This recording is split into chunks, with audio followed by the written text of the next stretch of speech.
Una delle cose con cui mi sono trovato spesso a confrontarmi in ognuno dei video, in ognuna delle storie che racconto, è che spesso il destino non sai mai dove ti porta. Può capitare che ti faccia girare per mezzo mondo e poi può invitarti invece a mettere radici in un luogo dove mai avresti pensato di rimanere.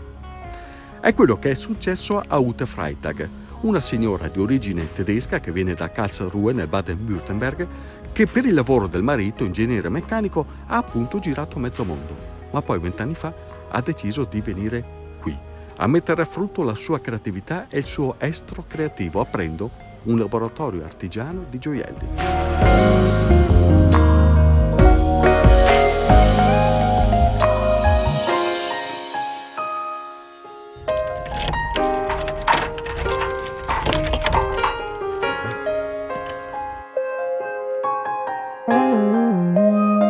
Cosa ci fa una signora di origini tedesche che ha girato il mondo qui a San Zeno di Montagna?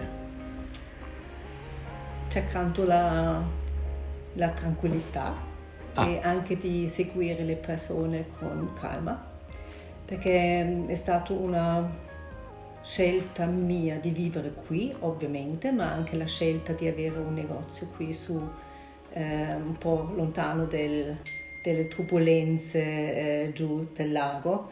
Ho visto altre realtà e quando si è aperto qui la possibilità di aprire il negozio è stato chiaro che non voglio la confusione, voglio esserci con tranquillità con le mie clienti, stare insieme e preferisco il rapporto uno per uno e non di massa.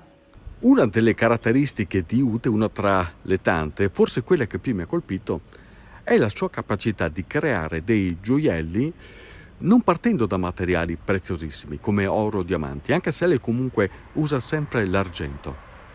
Perché un gioiello non deve parlare soltanto di soldi o di valore economico, deve innanzitutto interpretare una persona, deve incarnarne il carattere e deve raccontarlo a modo suo e di Ute.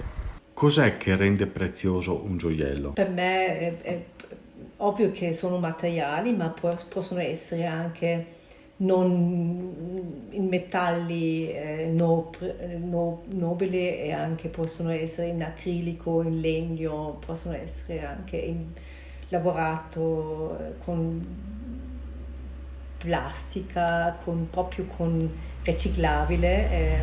Secondo me è anche lì è molto divertente di trovare una strada, di fare qualcosa fuori di qualcosa che è anche già usato o si potrebbe riattivare, dare vita.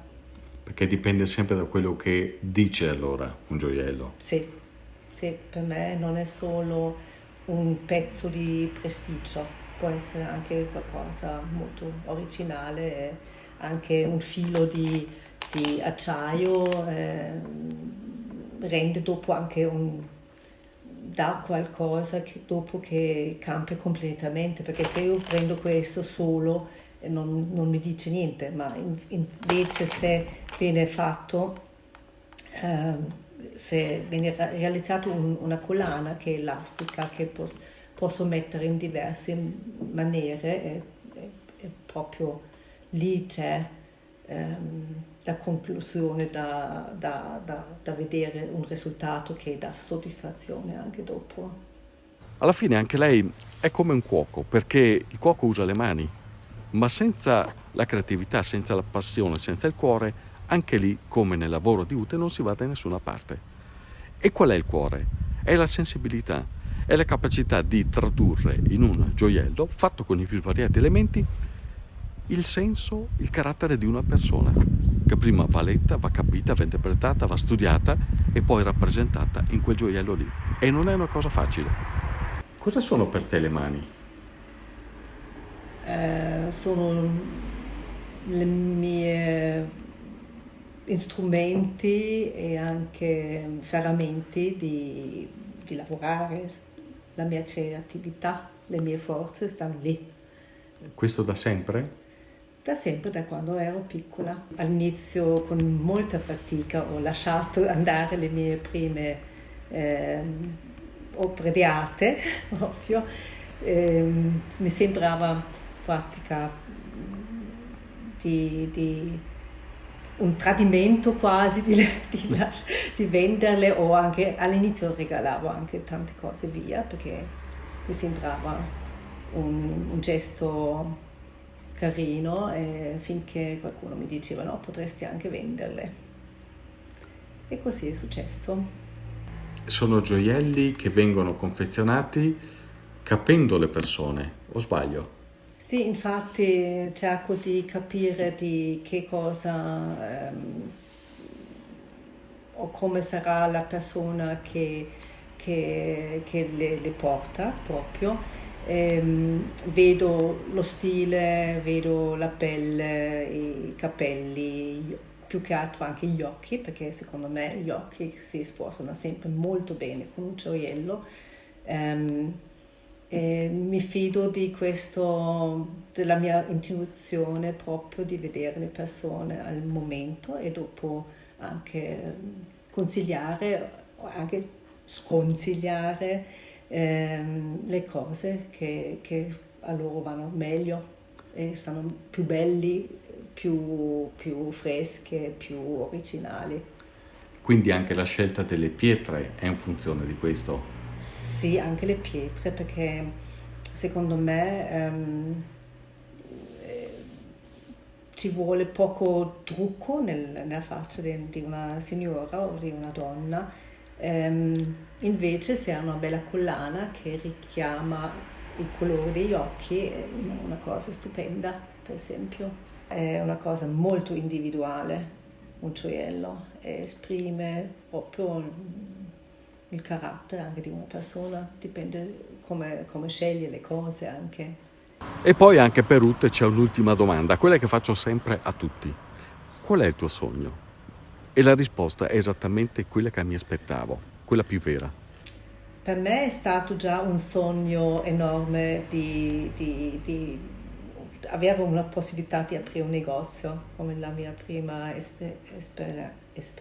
esperienza, perciò spero che posso fare questo lavoro per un paio di anni in più, tanti anni, me lo auguro. Se dovessi scegliere un gioiello, no? Per San Zeno di Montagna, che pietra useresti per abbellirlo? Secondo me la turmalina sarebbe proprio bellissima, perché ci sono tantissime tonalità di verde, e quello più prezioso è anche turchese, che richiama l'acqua, e ci sono anche le tonalità rosa, e questo mi ricorderebbe proprio dei tramonti che ci sono che sono splendidi. Ute, ma quanto ci hai messo a fare quella collana? Circa 3 ore. Pazienza, eh? Sì, tanta. Però è un pezzo unico. Sì, lo è, completamente, anche se uso diversi materiali su questa tecnica, viene fuori sempre una collana molto speciale, originale, e ognuna è completamente diversa. E l'unicità è un valore prezioso che non si misura per forza di cose con la preziosità anche degli elementi. Dico bene? Sì. Perché giusto. ognuno di noi è unico. Perfetto, è così. Visto che filosofo che sono. Tanto. Hai visto che roba? Lo so. Ciao ragazzi, passate a trovare Ute. Qui nel suo regno vi porterà in un mondo magico. Ciao ragazzi. Grazie, ciao.